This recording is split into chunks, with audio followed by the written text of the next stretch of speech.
Okay. ఈరోజు మనం చర్చించబోయే సబ్జెక్ట్ ఏంటంటే మొదటి ప్రపంచ యుద్ధము. మొదటి ప్రపంచ యుద్ధానికి గల కారణాలు, మొదటి ప్రపంచ యుద్ధం తర్వాత జరిగిన పరిణామాల గురించి మనం అధ్యయనం చేయాలి. మొదటి ప్రపంచ యుద్ధం ఎప్పుడు జరిగింది? Do you have any idea about first world war? 1940 నుంచి 18 దాకా సార్. 1940 నుంచి 18 దాకా. ఏంటి కారణం? ఇమీడియట్ రీజన్ ఏంటి? మొదటి ప్రపంచ యుద్ధం సార్ ఏంటి? ఏది ఇమీడియట్ రీజన్ ఏంటి? మొదటి ప్రపంచ యుద్ధం జరగడానికి కారణం, తక్షణ కారణం. అనేక కారణాలు ఉన్నాయి. అందులో తక్షణ కారణం సార్. హిట్లర్ సెకండ్ వరల్డ్ వార్కి వస్తాడు, ఇప్పుడు రాడు. Hitler was the reason for second world war, not for first world war. World War first occurred between July 1914 to November 11th, 1918. By the end of the war, over 17 million people would be killed, including over 1 lakh American troops. The reason why war erupted is actually much more complicated than a simple list of causes. While there was a chain of events that directly led to the fighting, actual root causes are much deeper and part of continued debate and discussion. The list is on an overview of the most popular reasons that are cited as root causes of First World War. మొదటి ప్రపంచ యుద్ధం జరగడానికి అనేక కారణాలు ఉన్నాయి. ఇదే కారణమని మనం చెప్పలేము. రూట్ కాజెస్ చాలా ఉన్నాయి. అందులో 1 by 1 క్రొనాలజికల్గా మనము, అంటే ఒక కాలక్రమంలో మనం అర్థం చేసుకుంటే మొదటి ప్రపంచ యుద్ధం రావడానికి ఈ కారణాలన్నీ దోహదం చేశాయని చెప్పుకోవచ్చు. ఏంటి 1 by 1 కారణాలు అంటే? చూడండి, మొదటి కారణము మ్యూచువల్ డిఫెన్స్ అలయన్సెస్. అంటే వివిధ దేశాలు రక్షణ సంబంధాలు ఏర్పాటు చేసుకున్నాయి, రక్షణ ఒప్పందాలను ఏర్పాటు చేసుకున్నాయి. ఇరువురు పరస్పర రక్షణ ఒప్పందాలను ఏర్పాటు చేసుకున్నాయి. ఆ రక్షణ ఒప్పందాల్లో ఏ దేశాలు ఎప్పుడెప్పుడు చేసుకున్నాయి, ఎలా చేసుకున్నాయి అనేది మనం ఇక్కడ ఒకసారి గమనించాలి. చూస్తే over time countries throughout Europe made mutual defence agreements that would pull them into battle. These treaties made that if one country was attacked, allied countries were bound to defend them. Before World War, the following alliances existed. మొదటి ప్రపంచ యుద్ధం రాక మునుపు కొన్ని దేశాలు పరస్పర రక్షణ ఒప్పందాలు చేసుకున్నాయి. ఆ రక్షణ ఒప్పందాల్లో ముఖ్యమైన టర్మ్స్, కండిషన్ ఏంటంటే, ఈ ఒప్పందం చేసుకున్న కంట్రీస్లో ఏవేవైతే ఉన్నాయో ఆ కంట్రీస్లో ఏ దేశం మీదైనా ఇంకొక దేశం, వేరే దేశం దాడి చేస్తే ఈ ఒప్పందం చేసుకున్న 3 కంట్రీలు లేక 2 కంట్రీలు లేక 4 కంట్రీలు, అంటే ఎన్ని దేశాలు అయితే ఒప్పందంలో భాగస్వామ్యం ఉంటాయో అవన్నీ ఏకమైపోయి ఒప్పందంలో భాగంగా ఉన్న కంట్రీని రక్షించాలి. అంటే దాడి చేసిన కంట్రీకి వ్యతిరేకంగా ఈ 4 లేక 3 కానీ ఏకమయ్యి ఇంకొక దాడి చేసిన కంట్రీ మీద ప్రతిదాడి చేయాలి. అది టర్మ్స్, కండిషన్స్. అందులో మనకు ముఖ్యమైన ఒప్పందాలు ఏంటంటే రష్యా అండ్ సెర్బియా. రష్యా దేశము, సెర్బియా దేశము ఒప్పందం చేసుకున్నాయి. రష్యా, సెర్బియా ఇది ఒప్పందం. రష్యా మీద దాడి చేస్తే సెర్బియా రావాలి, సెర్బియా మీద దాడి చేస్తే రష్యా రావాలి. ఇది ఒప్పందంలో భాగం. Next Germany, Austria, Hungary, Germany. Austria హంగేరీని ఆ రోజుల్లో ఒకే దేశంగా పిలువబడేది, ఎడగొట్టబడలేదు. ఆస్ట్రియా హంగేరీ రాజరిక పాలన కింద ఉంది. ఆ దేశం ఒకే దేశంగా ఉంది. ఆ దేశాలు రష్యా దేంతో జర్మనీతో సంబంధం ఏర్పాటు చేసుకున్నాయి, జర్మనీతో ఒప్పందం ఏర్పాటు చేసుకున్నాయి. కాబట్టి ఆస్ట్రియా హంగేరీ మీద ఏ దేశమైనా దాడి చేస్తే జర్మనీ రంగంలోకి దిగాలి, జర్మనీ మీద ఏ దేశమైనా దాడి చేస్తే ఆస్ట్రియా హంగేరీ రంగంలోకి దిగాలి. ఇది ఒప్పందంలో ముఖ్యమైన అంశం. Next Britain, France, Belgium. ఈ 3 దేశాలు రక్షణ ఒప్పందాన్ని చేసుకున్నాయి. ఈ 3 దేశాల మధ్య కూడా బ్రిటన్ మీద ఏ దేశమైనా దాడి చేస్తే ఫ్రాన్స్, బెల్జియం రంగంలోకి దిగాలి. ఫ్రాన్స్ మీద ఏ దేశమైనా దాడి చేస్తే బ్రిటన్, బెల్జియం రంగంలోకి దిగాలి. బెల్జియం మీద దాడి చేస్తే ఫ్రాన్స్, బ్రిటన్ తోడుగా రావాలి. సో ఇది ఈ దేశాల మధ్య జరిగిన రక్షణ ఒప్పందం. Japan and Britain again. Japan కూడా మొదటి ప్రపంచ యుద్ధానికి ముందే బ్రిటన్తో ఒప్పందం కుదుర్చుకుంది. కాబట్టి ఈ దేశ ఒప్పందాలు, రక్షణ ఒప్పందాలుగా మనకి కనిపిస్తాయి. Austria Hungary declared war on Serbia Russia got involved to defend Serbia. Germany, seeing Russia mobilizing, declared war on Russia. France was then drawn in against Germany. Austria-Hungary. Germany attacked France through Belgium, pulling Britain into war. Then Japan entered the war. Later, Italy and United States would enter on the sidelines of allies. చూడండి ఇక్కడ ఎట్లా ఏర్పడిందంటే ఇప్పుడు ఒప్పందాలు చేసుకుని నేను చెప్పాను కదా, ఆ ఒప్పందాల్లో భాగంగా ఫస్ట్ అటాక్ చేసింది సెర్బియా మీద ఆస్ట్రియా హంగేరీ అటాక్ చేసింది. ఎందుకు అటాక్ చేసింది అనేది తర్వాత ఫెర్డినాండ్ టూని చంపాడు రాజు, ఏది యువరాజు ఆస్ట్రియా హంగేరీ ఏంటి ఒక యువరాజును చంపడంతో తక్షణ యుద్ధానికి కారణమైంది. దాని గురించి మళ్ళీ ఒక ఎపిసోడ్లో వస్తుంది, ఒక ఈవెంట్లో వస్తుంది క్రొనాలజికల్గా. ఆ ఈవెంట్ అక్కడ చెప్తాను. సో ఇక్కడ ఆస్ట్రియా హంగేరీ సెర్బియా మీద యుద్ధం ప్రకటించింది. సో ఇప్పుడు రక్షణ ఒప్పందం ప్రకారంగా సెర్బియా మీద ఆస్ట్రియా హంగేరీ యుద్ధం ప్రకటిస్తే మరి ఎవరు తోడు రావాలా సెర్బియాకు? రష్యా తోడు రావాలి. కాబట్టి రష్యా దేశము సెర్బియాకు అనుకూలంగా వచ్చింది. కాబట్టి Russia got involve to defend Serbia. Serbia దేశాన్ని ఆస్ట్రియా హంగేరీ నుంచి రక్షించడానికి రష్యా యుద్ధంలోకి దిగింది. ఈ యుద్ధంలోకి దిగిన తర్వాత ఇప్పుడు ఎవరు రావాలి? ఆస్ట్రియా హంగేరీ పక్కన ఎవరు రావాలి? ఆస్ట్రియా హంగేరీతో ఒప్పందం చేసుకున్న జర్మనీ రావాలి. కాబట్టి Germany seeing Russia mobilising weapons, mobilising ఆర్మీని ఎప్పుడైతే రష్యా మొబిలైజ్ చేస్తుందో, ఆయుధాలను ఎవరైతే సమీకరిస్తుందో, అప్పుడు Germany declared war on Russia. ఎందుకంటే జర్మనీ ఆస్ట్రియా హంగేరీ రక్షణ ఒప్పందాలు ఏర్పాటు చేసినాయి. కాబట్టి ఆస్ట్రియా హంగేరీ తరపున ఖచ్చితంగా ఎవరు రావాలి? ఇప్పుడు జర్మనీ రావాలి. కాబట్టి జర్మనీ రష్యాకు వ్యతిరేకంగా యుద్ధాన్ని ప్రకటించింది. తర్వాత ఇప్పుడు ఇంకా మళ్ళీ France was then drawn in against Germany. ఎందుకంటే ఫ్రాన్స్కి జర్మనీకి చాలా కాలంగా యుద్ధం నడుస్తుంది. ఈ రెండు దేశాలు డెడ్ ఎనిమి దేశాలు. అంటే చాలా బద్ధ శత్రువులు ఈ రెండు దేశాలు. కాబట్టి వేచి చూస్తున్న ఫ్రాన్స్ జర్మనీ మీద యుద్ధాన్ని ప్రకటించింది. ఎప్పుడైతే ఫ్రాన్స్ జర్మనీ మీద యుద్ధాన్ని ప్రకటించిందో, ఫ్రాన్స్ మిత్రదేశం ఏంటి? బెల్జియం మరియు బ్రిటన్ దేశం. ఫ్రాన్స్ మిత్రదేశం ఏంటి? బెల్జియం మరియు బ్రిటన్ దేశం. బెల్జియం, బ్రిటన్ మళ్ళీ యుద్ధంలోకి రావాల్సిన పరిస్థితులు ఏర్పడ్డాయి. ఎందుకంటే ఫ్రాన్స్ దిగింది కాబట్టి, ఫ్రాన్స్ జర్మనీకి వ్యతిరేకంగా యుద్ధంలోకి దిగింది కాబట్టి ఈ మిలిటరీ ఒప్పందాలు ఉన్నాయే, ఈ మిలిటరీ ఒప్పందాలు మొదటి ప్రపంచ యుద్ధానికి గల కారణాలుగా మనకు ఒక సాధారణ కారణంగా మనకు తెలుస్తుంది. కాబట్టి France then drawn in against Germany and Austria Hungary. Germany attacked France through Belgium మీదుగా పోయింది జర్మనీని అటాక్ చేయడానికి. జర్మనీ దేని మీద? ఫ్రాన్స్ని అటాక్ చేయడానికి బెల్జియం కంట్రీ మధ్య ఉంటుంది, దాన్ని గుండా ఫ్రాన్స్ మీద దండెత్తింది జర్మనీ. ఇక దాని తర్వాత జపాన్ ఎంటర్డ్ వార్. ఎందుకంటే జపాన్, బ్రిటన్ ఇద్దరు స్నేహ సంబంధాలు ఏర్పాటు చేసుకున్నారు. కాబట్టి Japan entered war and Italy and United states చివరిగా మిత్ర దేశాల పక్షాన్ని నిలబడి యుద్ధంలో పార్టిసిపేట్ చేశాయని తెలుస్తుంది. కాబట్టి ఇక్కడ మనకు తెలియాల్సిన అంశం ఏంటంటే, కారణం ఏంటంటే, మొదటి ప్రపంచ యుద్ధానికి గల కారణం ఏంటంటే రహస్య మిలిటరీ ఒప్పందాలు, పరస్పరము ఇతర దేశాలు చేసుకున్న మిలిటరీ ఒప్పందాలుగా మనకి ఇక్కడ తెలుస్తుంది. ఇక రెండవ కారణం ఏంటి? ప్రపంచంలో సామ్రాజ్యవాదము రెండవ కారణము మొదటి ప్రపంచ యుద్ధం రావడానికి. సామ్రాజ్యవాదం అంటే ఏంటి? చెప్పండి. What is the meaning of imperialism? What is the meaning of colonialism? ఇవి చాలా డిఫరెంట్ పదాలు. వలసవాదము, సామ్రాజ్యవాదం ఏంటో చెప్పండి. ఎవరికైనా ఐడియా ఉందా? సామ్రాజ్యవాదం అంటే ఏంటి? సురేష్,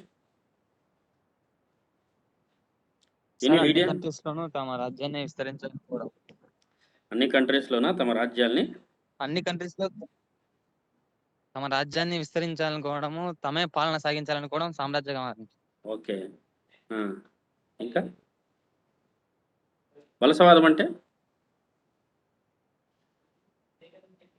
అంటే ఏంటి సురేష్? వలసవాదం అంటే ఇతర దేశాలకు పోయి బ్రిటిష్ వ్యాపారం చేసుకొని స్థిరపడడం సార్. ఓకే. బ్రిటిష్ దేశము వలసవాద దేశమా, సామ్రాజ్యవాద దేశం? వలసవాద దేశం సార్. బ్రిటిష్ దేశము వలసవాద దేశం. క్లియర్గా చెప్తున్నాం, అంతేనా? ఓన్లీ వలసవాద దేశము ఇది వ్యాపార వాణిజ్యాలను ఏర్పాటు చేసుకోవడమేనా దాని యొక్క ఉద్దేశము? లేదు సార్, మొదట వలసవాద దేశంగా వచ్చింది, ఆ తర్వాత సామ్రాజ్యకాంక్ష పెరిగి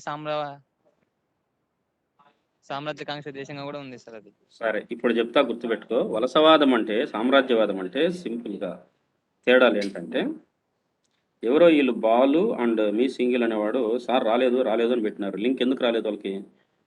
మీకు వచ్చింది కదా? సార్ ఫస్ట్ లో ఓపెన్ కాలేదు సార్ అది. బాలా నువ్వేనా? Okay right. ఇంకెవరెవరు ఇంకా? అవును. సింగిల్ అంటే పేర్లు పెట్టండి రా అని చెప్పినారా నాయన? కరెక్ట్గా పేర్లు పెట్టుకోండి. ఓకే. ఓకే. సామ్రాజ్యవాదం అంటే సురేష్ చెప్పినట్లుగా ప్రపంచవ్యాప్తంగా అన్ని దేశాలలో తమ రాజ్యాధికారము తమ కనుసన్నల్లో జరగాలని కోరుకునే వాదమే సామ్రాజ్యవాదం.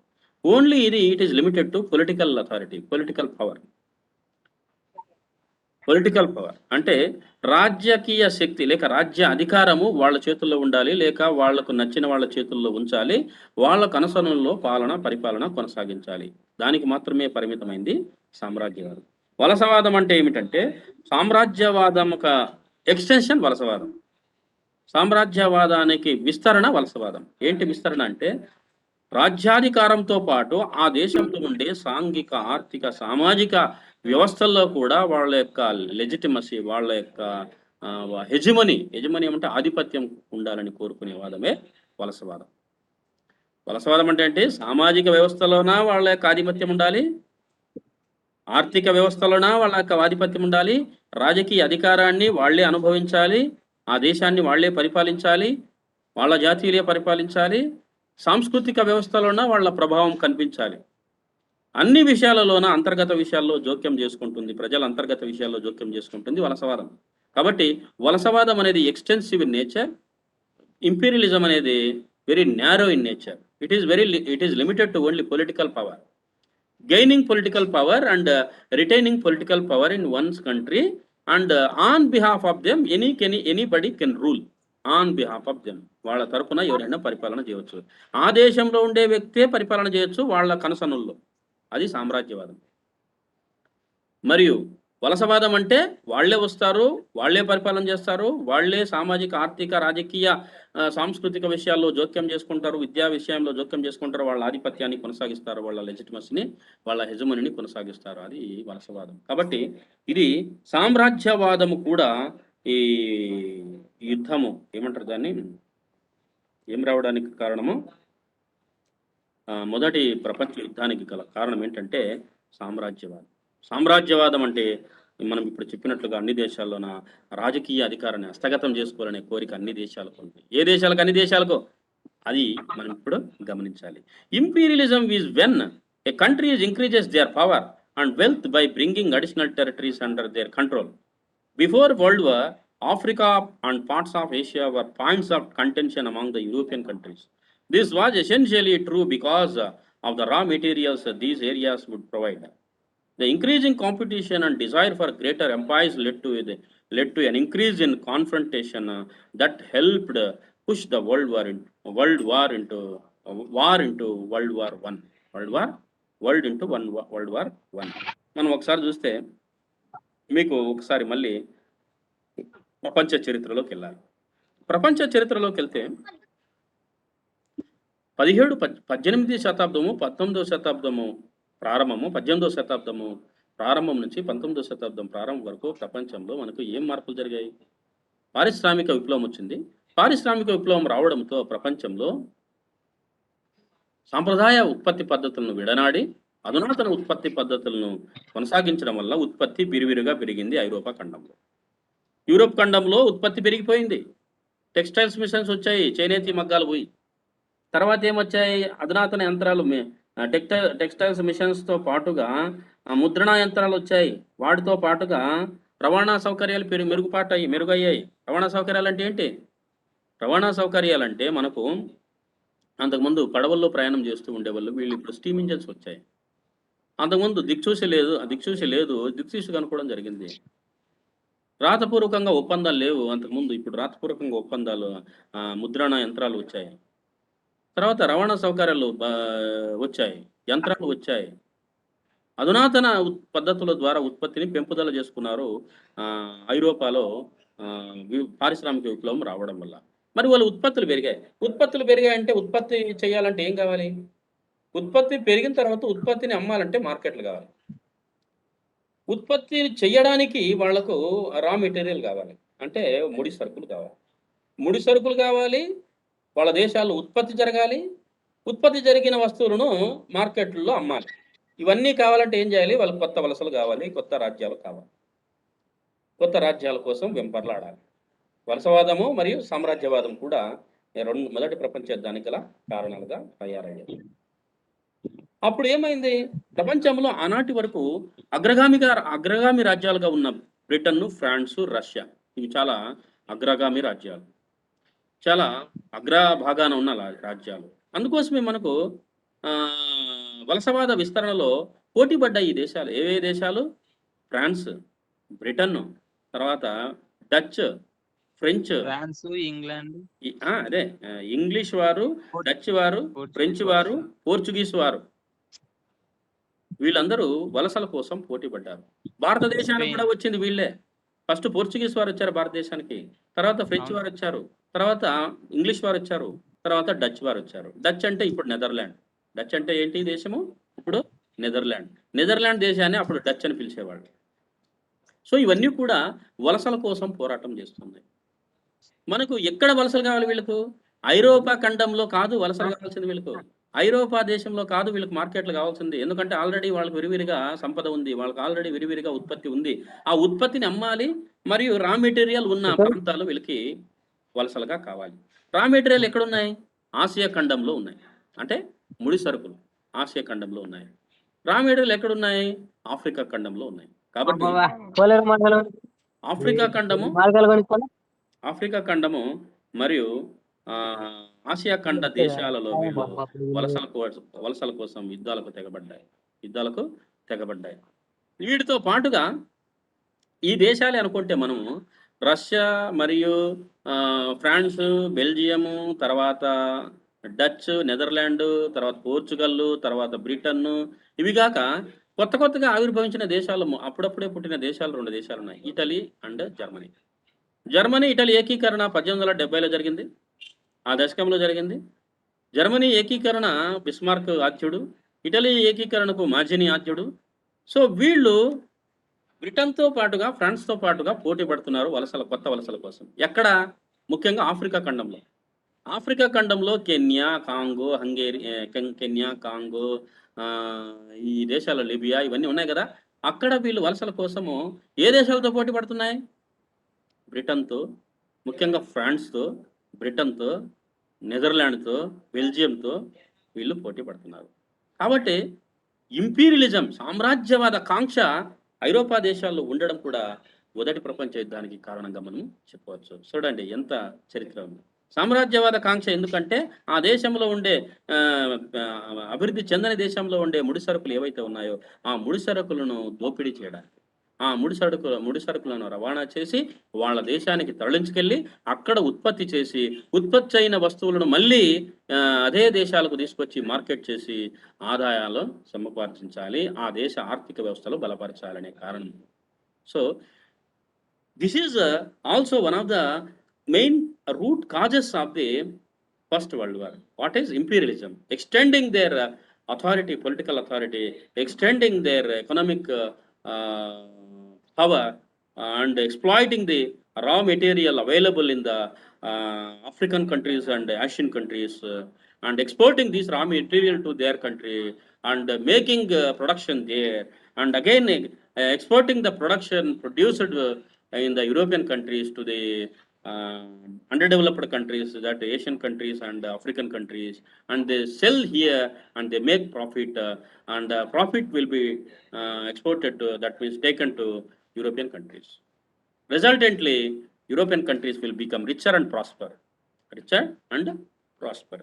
So ఈ విధంగా వలసవాదం అనేది సామ్రాజ్యవాదం అనేది వలసవాదం అనేది మనకు మొదటి ప్రపంచ యుద్ధం జరగడానికి కారణమైంది. అందుకోసమే ఫ్రాన్స్, జర్మనీ బద్ధశత్రువులుగా తయారయ్యాయి. ఎందుకు? ఫ్రాన్స్ అన్ని దేశాల ముఖ్యంగా ఆఫ్రికా ఖండంలో ఫ్రాన్స్కి ఎక్కువగా వలసలు ఉన్నాయి. ఆఫ్రికా ఖండంలో ఎక్కువ వలసలు ఉన్న ఏకైక దేశం ఫ్రాన్స్ దేశం. అక్కడ వీళ్ళకి యుద్ధం జరిగింది చాలా దేశాల్లో. అక్కడ వీళ్ళకి యుద్ధ ఒకదానితో ఒకటి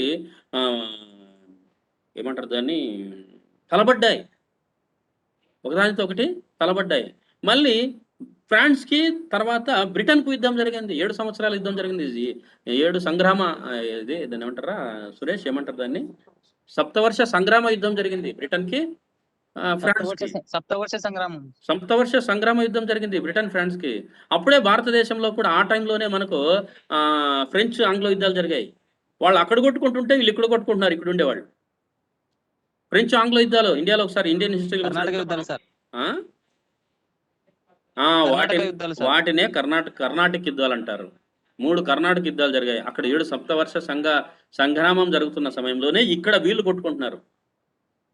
పాండిచ్చేరిలో, మైసూరులో ఉండే దాన్ని ఏమంటారు, చెన్నై మద్రాసుని బేస్ చేసుకున్న బ్రిటిషర్స్, ఇక్కడ హైదరాబాద్ స్టేట్ దగ్గర ఉండే ఫ్రెంచ్ బుష్, అదేదే వాళ్ళు ఏదో పేరు అబ్బాయి ఫర్గాట్ ఇస్ గవర్నర్ జనరల్, వాడి పేరు డూప్లే.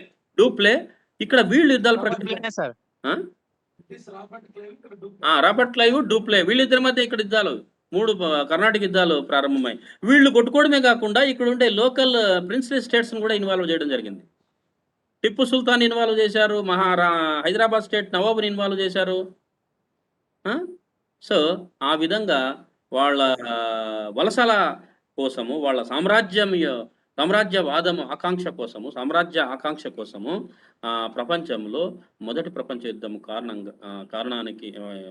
మొదటి ప్రపంచ యుద్ధానికి వీళ్ళ యొక్క సామ్రాజ్యవాద ఆకాంక్ష కూడా కారణమని చెప్పవచ్చు. ఇది ఒక దేశం కాదు, అన్ని దేశాలు, Germany, Italy, France, Britain, Russia, Belgium, Netherland, ఇప్పుడు డచ్ అంటాం కదా దాన్ని, నెదర్లాండ్, పోర్చుగల్, ఈ ఐరోపియన్ కంట్రీస్లో, క్యాపిటలిస్ట్ కంట్రీస్, పారిశ్రామిక విప్లవంలో బాగా అభివృద్ధి చెందిన కంట్రీస్, ఈ కంట్రీస్ అన్ని కూడా వలసల కోసం పోరాటం చేస్తున్నాయి, సామ్రాజ్యవాద విస్తరణ కోసం పోరాటాలు చేస్తున్నాయి. ఆ ఆకాంక్షతో ఒకరితో ఒకరితో పోటీ పడుతూ, ఒకరితో ఒకరితో కలహాలను ఏర్పాటు చేసుకుని మొదటి ప్రపంచ యుద్ధానికి ఈ కలహాలన్నీ కారణంగా నిలుస్తున్నాయని చెప్పవచ్చు. So this is also second reason for ఏంటి, ఫస్ట్ వరల్డ్ వార్. ఇక నెక్స్ట్ రీజన్ ఏంటంటే మిలిటరీజం.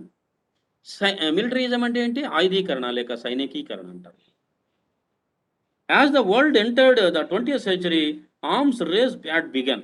By 1914, Germany had the greatest increase in military buildup. Great Britain and Germany both greatly increased their navies in their time period. Further, in Germany and Russia, particularly the military establishment began to have a greater influence on public policy. This increase in militarism helped to push the countries involved into war. వీళ్ళు సైనికీకరణ చేస్తున్నారు, సైన్యాన్ని పెద్దగా పెంచుకుంటూ పోతున్నారు, ఆయుధాలను సమకూర్చుకుంటూ వెళ్తున్నారు. ఆయుధ ఉత్పత్తి, సైనిక నిర్మాణం, సైన్యాన్ని పెంపుదల చేయడం, ఆయుధాలను ఉత్పత్తి చేసుకోవడం. సో కనుక ఎప్పుడైతే ఆయుధాలు పెంచుకుంటూ ఉంటారో, ఆయుధ పెంపుదల ఎందుకు జరుగుతుంది?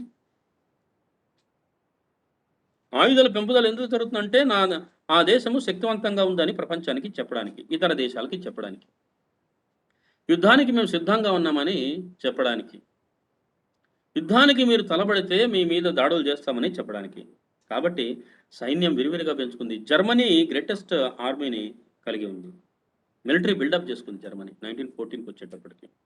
అలానే ఫ్రాన్స్ అండ్ బ్రిటన్ నేవీ దళాలను బాగా సమకూర్చుకుంది. నేవీ ఇప్పుడు కూడా ప్రపంచంలో నేవీలో నెంబర్ 1 కంట్రీ ఏదైనా ఉందంటే అది బ్రిటన్.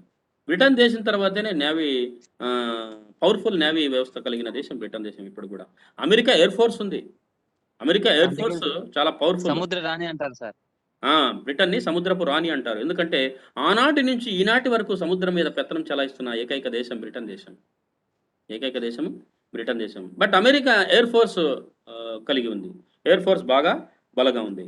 కాబట్టి బ్రిటన్ ఒకవైపు, ఫ్రాన్స్ ఒకవైపు, రష్యా ఒకవైపు, ఈ దేశాలన్నీ ఆర్మీని మొబిలైజ్ చేయడము, ఆయుధాలను మొబిలైజ్ చేయడంలో నిమగ్నమయ్యాయి. ఎప్పుడైతే ఆయుధాలను మొబిలైజ్ చేయడమో, ఆర్మీని పెంచుకుంటూ పోతూ ఉన్నాయో, సైన్యాన్ని పెంచుకుంటూ పోతున్నాయో, ఘర్షణ వాతావరణం వస్తుంది. ఘర్షణ వాతావరణము వచ్చే పరిస్థితులు ఏర్పడ్డాయి. అది కూడా militarization is also one of the reasons or causes for first world war. First world war అని చెప్పవచ్చు. ఇక నేషనలిజం, జాతీయవాదం. జాతీయవాదం అంటే ఏంటి?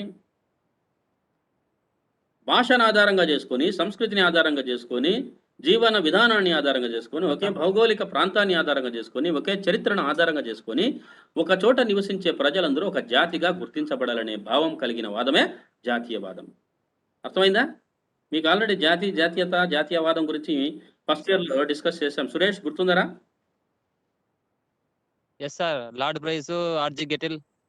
వీళ్ళందరూ జాతి గురించి, జాతీయవాదం గురించి, జాతీయత గురించి, జాతీయత లక్షణాల గురించి మనం వివరించుకున్నాం. ఇక్కడ యూరోప్‌లో జాతీయవాదం అనేది ఒకే భాష, ఒకే మతం, ఒకే ప్రాంతం, ఒకే ఆచార వ్యవహారాలు, ఒకే చరిత్ర, ఇవన్నీ కలిగిన లక్షణాలు కలిగిన ప్రజలు ఒకే ప్రాంతంలో జీవన విధానాన్ని కొనసాగిస్తూ ఉంటే అట్లాంటి ప్రజలను జాతి అంటారు. అట్లాంటి ప్రజలు ఒక ప్రాంతంలో జీవించి ఆ ప్రాంతం పైన సార్వభౌమ అధికారాన్ని కోరుకుంటే జాతి రాజ్యం అంటారు. కాబట్టి జాతి రాజ్య పోరాటాలు యూరోప్‌లో ఎక్కువైపోయాయి. ఎక్కడెక్కడ జరిగాయి మనం ఒకసారి గమనించినట్లయితే, much of the origin of the war was based on the desire of Slavic peoples in Bosnia and Herzegovina to no longer be a part of Austria-Hungary, but instead be part of Serbia. In this way, nationalism led directly to the war. But in a more general way, the nationalism of various countries throughout Europe contributed not only to the beginning, but the extension of war in Europe. Each country tried to prove their dominance and power. ముఖ్యంగా ఈ జాతీయవాదము ఎప్పుడు ప్రారంభమైందంటే, ఈ Bosnia హెర్జగోనియా ప్రజలు Austria Hungary నుంచి విడిపోవాలి అని కోరుకున్నారు. వీళ్ళు Austria హంగేరీలో భాగస్వామిగా ఉన్నారు. ఆస్ట్రియా హంగేరీ ఒకే దేశంగా ఉండేది ఆ రోజుల్లో. ఇప్పుడు హంగేరీ, ఆస్ట్రియా రెండు విడిపోయాయి. అప్పుడు ఒకే దేశంగా ఉండేది, రాజరిక పాలన కింద ఉండేది. వీళ్ళు ఒక సంస్కృతి సాంప్రదాయాలు కలిగిన ఒక జాతి. ఏం జాతి? స్లోవేనిక్ జాతి. ఇప్పుడు స్లోవేనియా అనే ప్రాంతం ఉంటారు. సెర్బియా, స్లోవేనియా ఇవన్నీ కూడా స్లోవేనిక్ జాతి. వీళ్ళందరూ ఒక సంస్కృతి, ఒక జాతి, ఒక భాష, ఒక ఆచార వ్యవహారాలు, ఒక జీవన విధానాన్ని కలిగిన జాతి. ఆస్ట్రియా హంగేరీలో మేము కలిసి ఉండలేము. మా భాష వేరు, మా యాస వేరు, మా ప్రాంతం వేరు, మా ఆచార వ్యవహారాలు వేరు, మా జీవన విధానం వేరు. మేము స్వతంత్ర దేశంగా ఉంటాము, సెర్బియాకు దగ్గరగా ఉంటాము. ఎందుకంటే సెర్బియాతోనే కలిసి ఉంటాం, కానీ ఆస్ట్రియా హంగేరీతో మేము కలిసి ఉండము అనే భావనతో వీళ్ళు జాతీయ పోరాటం చేయడం ప్రారంభించారు. జాతీయ పోరాటం ఎవరికి వ్యతిరేకంగా చేశారు? ఆస్ట్రియా హంగేరీకి వ్యతిరేకంగా చేశారు.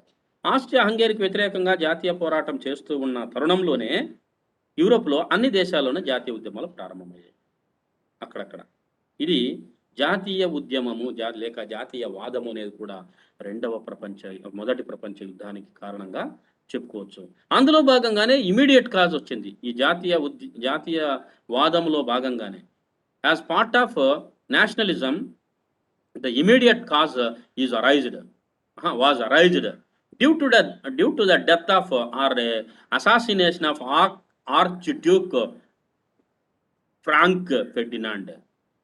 Archduke Frank Ferdinand was assassinated. ఈయన ఆస్ట్రియా హంగేరీ యువరాజు, అంటే రాజు కొడుకు అనమాట. ఈయన ఏం చేశాడు? Immediate cause of world war 1 that made aforementioned items come in to play. ఇవన్నీ ఇంతకు ముందు బ్యాక్గ్రౌండ్ స్టోరీ అనమాట. ఏవేవి? రహస్య రక్షణ ఒప్పందాలు కలిగి ఉండడము, మిలిటరైజేషన్ కలిగి ఉండడము, మిలిటరిజం అంటే సైనికీకరణ జరుగుతూ ఉండడము, తర్వాత సామ్రాజ్యవాద కాంక్షతో అన్ని దేశాలు పోరాటాల్లో ఉండడము, తర్వాత జాతీయవాద పోరాటాల ప్రపంచ దేశాలు, అదే ఐరోపా దేశాల్లో ముఖ్యంగా పెరిగి పెద్దవుతూ ఉండడము, విస్తరిస్తూ ఉండడము.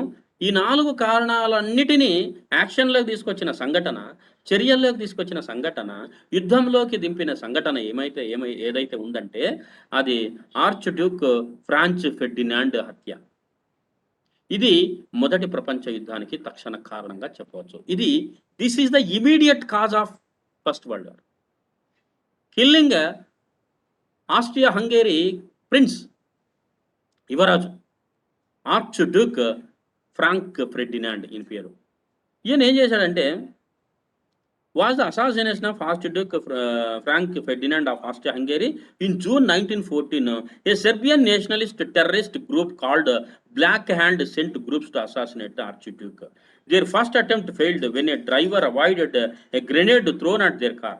However, later that day, ఆ రోజు తర్వాత, a Serbian nationalist named Gavrilo Princip assassinated him and his wife while they were in Sarajevo, Bosnia, which was part of Austria-Hungary. There was in a protest to Austria-Hungary having control of the region. Serbia wanted to take over Bosnia and Herzegovina. This assassination led to Austria-Hungary declaring war on Serbia. Then Russia began to mobilize due to its alliances with Serbia. Germany declared war on Russia. Thus became expansion of war to include all those involved in mutual defense alliances. 1914లో Bosnia రాజధాని, ఇప్పుడు Bosnia దేశం ఉంది కదా, ఆ దేశం ఇప్పుడు రాజధాని కలిగిన నగరం ఏంటంటే సరాజీవో. సరాజీవో అనే నగరంలో ఇప్పుడు బోస్నియా దేశం కూడా అప్పుడు ఆస్ట్రియా హంగేరీ రాజ్యంలో ఒక భాగం. ఇప్పుడు సపరేట్ దేశం అయిందిలే జాతి రాజ్యంగా. 1914లో ఆస్ట్రియా హంగేరీలో ఇది ఒక భాగం. అక్కడ ఇతడు ఎవరు, ప్రిన్స్ ఆస్ట్రియా హంగేరీ యువరాజు అతని భార్యతో పర్యటిస్తున్నాడు సరాజీవో నగరంలో. భార్యతో పర్యటిస్తుంటే సెర్బియా నేషనలిస్ట్ టెర్రరిస్ట్ గ్రూప్, అంటే తీవ్రవాద జాతీయ సంస్థ ఉంది కదా, ఆ సంస్థలు ప్లాన్ చేశాయి ఇతన్ని చంపాలని. ఫస్ట్ ప్లాన్ విఫలమైంది. First plan failed to assassinate king or prince and his wife. వాళ్ళు గ్రెనేడ్ని కార్ మీద వేశారు. ఆ కార్ని డ్రైవర్ తప్పించాడు. గ్రెనేడ్ తప్పించుకున్నాడు. తర్వాతి రోజు ఆ ప్లాన్ సక్సెస్ అయింది. తర్వాత నెక్స్ట్ డే మళ్ళీ విజిటింగ్కి వెళ్ళిన సమయంలో ప్లాన్ సక్సెస్ అయింది. ఏమైంది తర్వాత రోజు? వెళుతూ ఉంటే సరజీవ నగరంలో నేషనలిస్ట్, వాని పేరు ఏం పేరు, గ్యావిరేలో ప్రిన్సిప్ అనే అతను, ఆయన సెర్బియా తీవ్రవాద నాయకుడు, తీవ్రవాద సంస్థకు చెందిన సభ్యుడు. ఈయన జాతీయవాది. ఎందుకు విడిపోవాలని కోరుకుంటున్నారు. బోస్నియా మరియు హెర్జిగోనియా ప్రాంతాలు ఆస్ట్రియా హంగేరీ నుంచి విడిపోవాలని కోరుకుంటున్నారు. వాళ్ళు ఆ జాతి ఉద్యమ నాయకులు. కాబట్టి ఇతడు గ్యావిరేలో ప్రిన్సిప్ అనే అతడు ఫెర్డినాండ్ని, ఆర్చ్డ్యూక్ ఫెర్డినాండ్ని హత్య చేశాడు. అతని భార్యను హత్య చేశాడు. మరి ఇప్పుడు ఏం చేయాలా? సెర్బియా జాతీయ తీవ్రవాద సంస్థ నాయకుడు, సెర్బియా తీవ్రవాద సంస్థలో సభ్యుడు ఆస్ట్రియా హంగేరీ యువరాజుని చంపాడు. మరి ఆస్ట్రియా హంగేరీ ఏమని అడిగింది? 14 రోజులు గడివిచ్చింది. ఎవరికి గడివిచ్చింది? సెర్బియాకు గడివిచ్చింది. ఈ బాధ్యత మీరే తీసుకోవాలి, మీరు ఎక్స్ప్లెనేషన్ ఇవ్వాలి, ఎందుకు యువరాజును చంపాల్సిన పరిస్థితి వచ్చిందో, ఎవరు దీనికి బాధ్యత తీసుకుంటారని. సెర్బియా మాకేం సంబంధము, మాకు సంబంధం లేదు అని ప్రకటన ఇచ్చింది. ఆ ప్రకటనతో ఎవరు బాధ్యత తీసుకుంటారు? మరి ఆయన చనిపోయిన దానికనే భావంతో, కోపంతో, మీరు ఒకవేళ ఈ బాధ్యత తీసుకోకుండా ఉంటే, నష్టపరిహారం చెల్లించకుండా ఉంటే ఈ దేశం పైన యుద్ధం చేస్తాము సెర్బియా మీద. అంటే సెర్బియా బోస్నియా హెర్జిగోనియాకు సపోర్ట్ చేసిందనమాట వాళ్ళ జాతీయ ఉద్యమాన్ని. అందులో భాగంగానే ఆస్ట్రియా హంగేరీ యువరాజును చంపేశారు.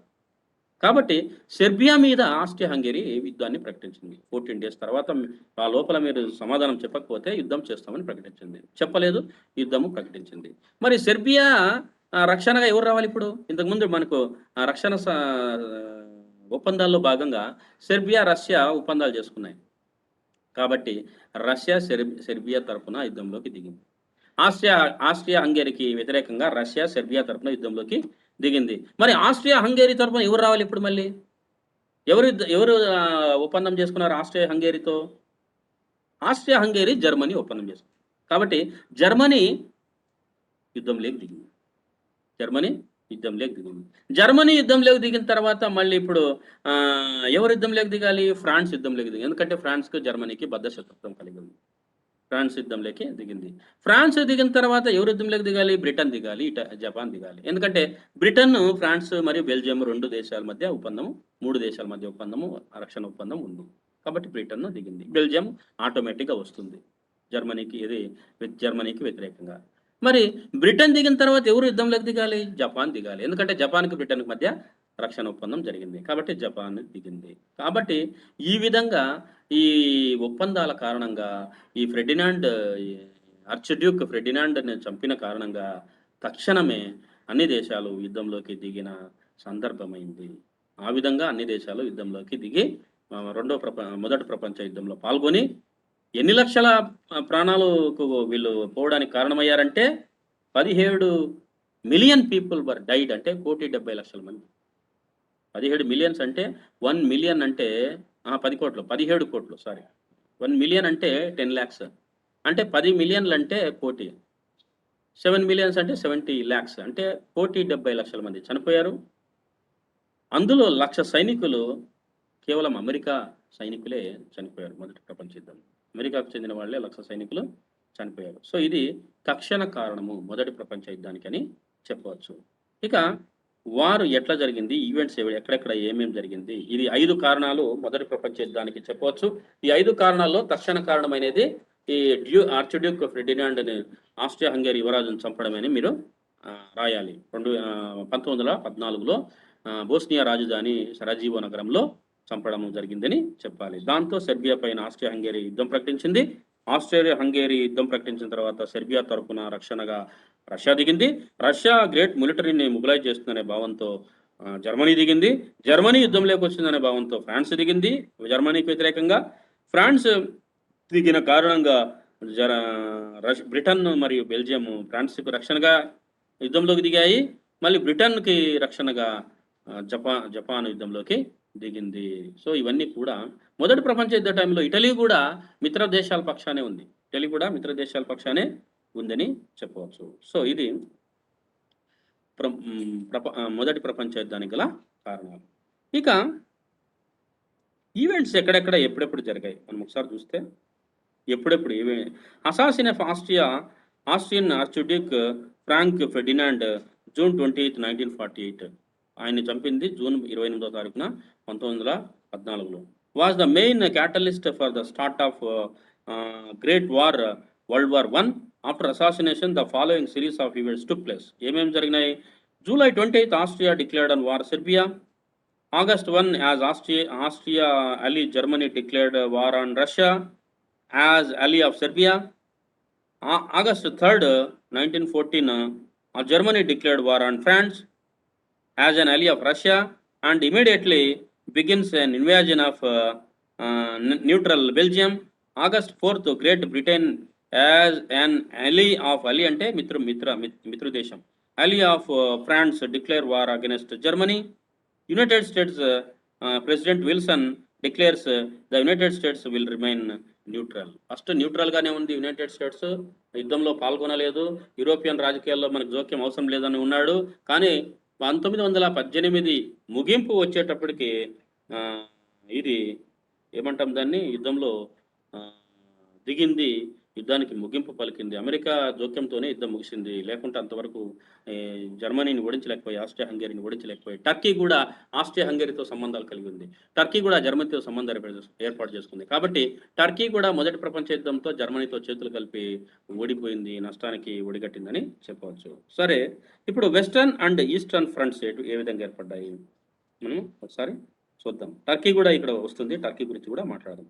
The first month of combat consist of bold attacks and rapid troop movements on both fronts. In the west Germany attacked first Belgium. అంటే బెల్జియం పక్కనే ఉంటుంది కాబట్టి బెల్జియంని అటాక్ చేస్తేనే కదా వాళ్ళు ఫ్రాన్స్ మీదకి పోయేది. మీరు అందుకే చెప్తున్నా, మీరు ఎప్పుడైనా కానీ ప్రపంచ చరిత్ర గురించి మనం తెలుసుకుంటున్నాము, అంతర్జాతీయ సంబంధాల గురించి మనం ఇక్కడ డిస్కస్ చేస్తున్నామంటే ప్రపంచ మ్యాప్ పట్ల మీకు పూర్తి అవగాహన కలిగి ఉండాలి. దేశాలు, దేశ రాజధానులు, దేశ సరిహద్దులు, సముద్రాలు, ఖండాలు, ఉపఖండాలు ఇవన్నీ మీకు పూర్తిగా తెలిసింటేనే ఈ సబ్జెక్ట్ పూర్తిగా అర్థమవుతుంది. లేకుంటే ఇప్పుడు నేను చెప్పే దేశాలని ఎక్కడున్నాయో కూడా తెలియకుండా మీరు ఇబ్బందులు పడే ఆస్కారము ఉంది. కాబట్టి try to remember, try to get your focus on country whenever I mention any country in Europe or Asia or Africa. ఏ దేశం పేరైనా నేను ఉచ్చరించినప్పుడు దాన్ని గుర్తుపెట్టుకోవడానికి ప్రయత్నం చేయండి. ఎక్కడుంది, లొకేషన్ ఎక్కడుంది, జాగ్రఫికల్గా దీని బౌండరీస్ ఏంటి అనేది మీరు గుర్తుపెట్టుకోవాలి. అందుకే మీకు చెప్పాను స్టార్టింగ్లోనే, వరల్డ్ మ్యాప్స్ మీ ఇంట్లో ఉండాలి, ప్రపంచ పటాలు మీ ఇంట్లో ఉండాలి. భారతదేశ పటము, ప్రపంచ పటము, యునైటెడ్ ఆంధ్రప్రదేశ్ పటము, ప్రస్తుత ఆంధ్రప్రదేశ్ పటము, ఈ 3 మ్యాప్స్ మీ ఇంట్లో ఉండాలని చెప్పాను. లేకుంటే మీకు ఏమర్థమవుతుంది? ఈ కంట్రీస్ పేర్లని చెప్తున్నాను మీకు తెలిసిన ఎక్కడున్నాయి? ఆస్ట్రియా ఎక్కడుంది, హంగేరీ ఎక్కడుంది, బోస్నియా ఎక్కడుంది, సెర్బియా ఎక్కడుంది, హెర్జగోనియా ఎక్కడుంది, ఎలా అర్థమవుతుంది మీకు? ఫ్రాన్స్ ఎక్కడుంది, బెల్జియం ఎక్కడుంది, డెన్మార్క్ ఎక్కడుంది, నెదర్లాండ్ ఎక్కడుంది, బ్రిటన్ ఎక్కడుంది, ఐస్లాండ్ ఎక్కడుంది, రష్యా ఎక్కడుంది, టర్కీ ఎక్కడుంది? ఒట్టమాన్ ఎంపైర్ అంటే ఏంటి? గ్రీకు దాన్ని ఏమంటారు? బాల్కన్ స్టేట్స్ అంటే ఏంటి? ఇవన్నీ తెలియాలంటే ప్రపంచ పటం లేకుండా, ప్రపంచ పటంలో దేశాల యొక్క భౌగోళిక స్వరూపం మీకు అర్థం కాకుండా, తెలుసుకోకుండా చాలా కష్టమవుతుంది సబ్జెక్టు. కాబట్టి ఇప్పటికైనా కళ్ళు తెచ్చుకొని ఎక్కడైనా మ్యాపులు దొరికితే తెచ్చి ఇంట్లో పెట్టుకోండి. పెట్టుకొని నేను ఇక్కడ ఉచ్చరించినప్పుడు, ఇక్కడ మేము పలికినప్పుడు ఆ పదాలు ఒకసారి మ్యాప్‌లో చూసి ఎక్కడుందో చూసి అర్థం చేసుకోండి. చూడండి, గుర్తుపెట్టుకోండి. లేకుంటే వింటారు, మర్చిపోతారు. There is no use at all. ఈ చదువు చెప్పడం, ఈ విధంగా మీకు ఆన్‌లైన్ పాఠాలు చెప్పడం అనేది కరెక్ట్ కాదు. చూడండి, అర్థం చేసుకోండి. చెప్పండి, బెల్జియం ఏ దేశాలకు మధ్య మనకు how can I say that? In between two countries, Belgium is the border country. What are those two countries? ఎవరైనా చెప్పండి. Open up the mic and tell me.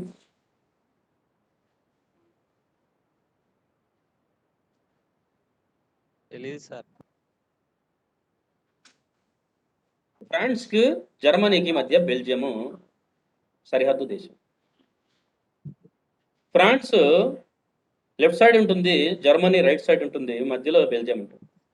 So బెల్జియంని అటాక్ చేస్తేనే జర్మనీ ఫ్రాన్స్ మీదకి వెళ్ళేది. ఎందుకంటే ఫ్రాన్స్ బద్ధ శత్రువు జర్మనీకి. కాబట్టి ఫస్ట్ జర్మనీ బెల్జియంని అటాక్ చేసింది. బెల్జియంని అటాక్ చేసిన తర్వాత ఫ్రాన్స్ మీదకి వెళ్ళింది. ఇన్ ద ఈస్ట్ అంటే ఇక్కడ తూర్పున రష్యా మీదకి వెళ్ళింది జర్మనీ.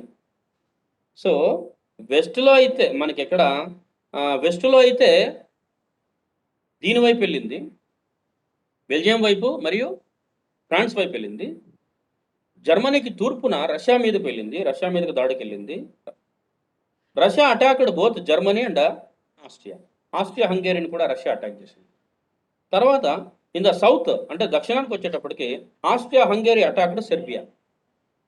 దక్షిణ ఐరోప్లో ఆస్ట్రియా హంగేరీ ఒకే దేశంగా ఉండేది, సెర్బియా మీద దాడికి పాల్పడ్డారు. Following the battle of Marne, MARNE, Marne అంటారు. MARNE, మార్నే యుద్ధం అంటారు. ఈ యుద్ధంలో ఈ దేశాలన్నీ పాల్గొన్నాయి. ఈ యుద్ధము సెప్టెంబర్ 5 నుంచి సెప్టెంబర్ 9 వరకు స్టార్ట్ అయింది. సెప్టెంబర్ 5 నుంచి September 9, 1914. The western front became enriched in central France and remained that way for the rest of the war. The fronts in east also gradually locked into place. కాబట్టి ఈ విధంగా ఐరోప్లో first ఈ దేశాలు యుద్ధంలో పాల్గొన్నాయి. తర్వాత ఇక్కడ ఆటోమన్ ఎంపైర్ అంటారు, దీన్ని టర్కీ సామ్రాజ్యం అంటారు. టర్కీలో ఏ విధంగా యుద్ధం సంభవించిందో, టర్కీలో ఏ దేశాలు ఎట్లా స్టార్ట్ అయ్యే యుద్ధం అనేది మనం ఒకసారి రేపు చూద్దాం. ఇవన్నీ ఈవెంట్స్. తర్వాత ఏంటి సంఘటనలు. మొదటి ప్రపంచ యుద్ధములో క్రనాలాజికల్గా అంటే కాలక్రమానుగతంగా జరిగిన సంఘటనల గురించి ఇప్పుడు మనం చర్చించుకుంటున్నాం. ఇప్పుడు అంతకుముందు చెప్పిన అంశాలన్నీ కూడా కారణాలు, మొదటి ప్రపంచ యుద్ధానికి గల కారణాలు. ఇప్పుడు వివిధ సంఘటనల గురించి చర్చిస్తున్నాం. తర్వాత ఫలితాల గురించి మనము చర్చించాల్సిన అవసరం ఉంది. కాబట్టి ఈ టాపిక్ మనకు 3 క్లాసులు అవసరమవుతాయి. ఇది రేపు సంఘటనలు పూర్తి చేసేస్తాను. ఎల్లుండి కాన్సిక్వెన్సెస్ అంటే ఫలితాలు, ఏం ఫలితాలు వచ్చాయి మొదటి ప్రపంచ యుద్ధం వల్ల అనేది ఫలితాల గురించి ఒక క్లాస్ చెప్పుకోవాల్సిన అవసరం ఉంది. సో ఇక ఈ సంఘటనలో ఫస్ట్ ఐరోపాలో ఎట్లా జరిగిందో చూసాము. రేపు ఓటమన్ ఎంపైర్ అంటే టర్కీ సామ్రాజ్యంలో ఏ విధంగా యుద్ధ సంఘటనలు జరిగాయో చూసి మిగతా వాటిని గమనిద్దాం. ఇప్పుడు చెప్పండి, మీకు ఏమైనా డౌట్ ఉన్నట్లయితే ఈరోజు చెప్పుకున్న అంశాల వరకు, ఈరోజు చెప్పుకున్న విషయాల వరకు ఏదన్నా డౌట్ ఉన్నట్లయితే, క్వశ్చన్స్ ఉంటే, క్వైరీస్ ఉంటే, కామెంట్స్ ఉంటే మీ మైక్ అన్మ్యూట్ చేసి మాట్లాడి చెప్పండి. I respond to those questions, queries and comments. Unmute your mic and let me know.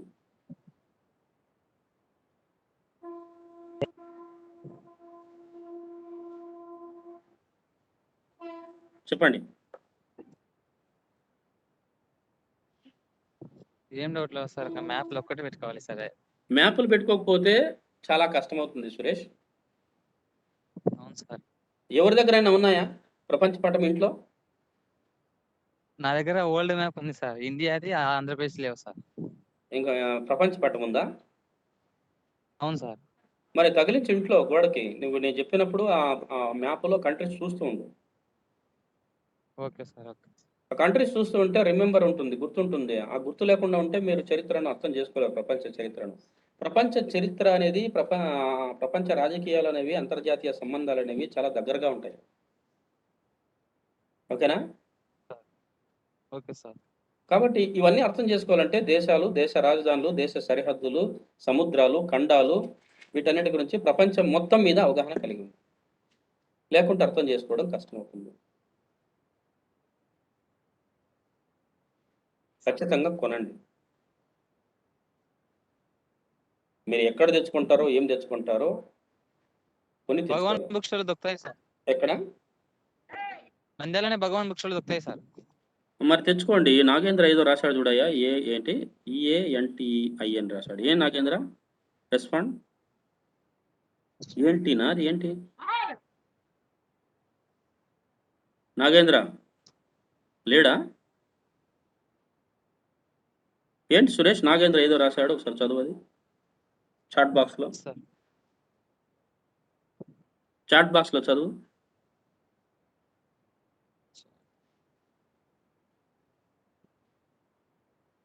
Chat everyone open అవ్వట్లేదు. ఓపెన్ కాదా? ఏంటి సార్ అని సార్. ఏంటినా? అది ఏంటి అని ఉంది సార్.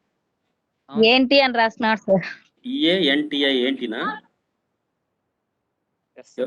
ఎవరికి రాశాడు ఆయన? అట్లా ఇంగ్లీష్ ఏమో సార్. బాబు నాగేంద్ర చెప్పు నాన్న, ఏంటది? నాగేంద్ర సార్ నేను తెచ్చుకోమని తొందరగా అంటే అందుకని ఏంటి అని పెట్టాను సార్. అంటే నువ్వు క్లాస్ వినలేదా? వింటున్నా సార్, అది ఆయన మెసేజ్ వింటే సురేష్ క్లాస్లో ఏం చెప్పాను ఇంతవరకు నాగేంద్ర? సార్ కర్ణాటక దాని గురించి కర్ణాటక యుద్ధాల గురించి చెప్పాను నేను. కాదు సార్ ఇంకా చెప్పినారు సార్. వరల్డ్ మ్యాప్ తెచ్చుకోరా నాయన, ప్రపంచ పటాలు తెచ్చుకోండి. Okay sir. ఏమి ప్రపంచ పటాలు సార్. తెచ్చుకో.